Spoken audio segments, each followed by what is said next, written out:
According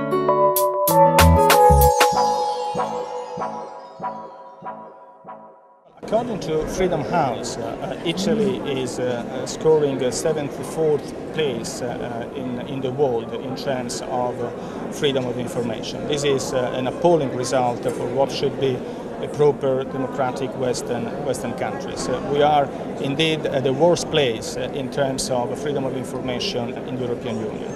Having said that, if we also remind the fact that the Human Rights Committee of the United Nations in Geneva a few years ago, if I well remember it was in 2005, already stressed the importance to guarantee freedom of expression in Italy, we understand that the debate over such an issue is a debate that has already started time ago in Europe. By the way, I am used to read the international press, and if we have a look to conservative newspapers such as Wall Street Journal or Times, or more progressive newspapers such as ABC or Libération, or centrist newspapers such as the Frankfurter Allgemeine, I can easily find an article where the issue of freedom of information in Italy is mentioned, and is mentioned with a lot of concern.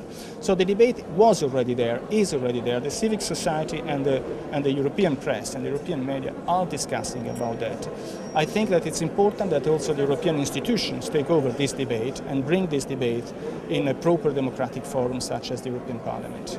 On this, I have to say that indeed we are very happy that the debate is taking place and that we won the vote against a move from the People's Party to remove this debate from the agenda. We were actually surprised by this move, because in the Conference of Presidents the EPP did not make any objections to the inclusion of a debate on freedom of information in Italy. They just had objections on having a resolution and a vote on the resolution. But clearly, in the meantime, the EPP received some telephone calls, quite nervous, I guess, from Rome, from Prime Minister Berlusconi.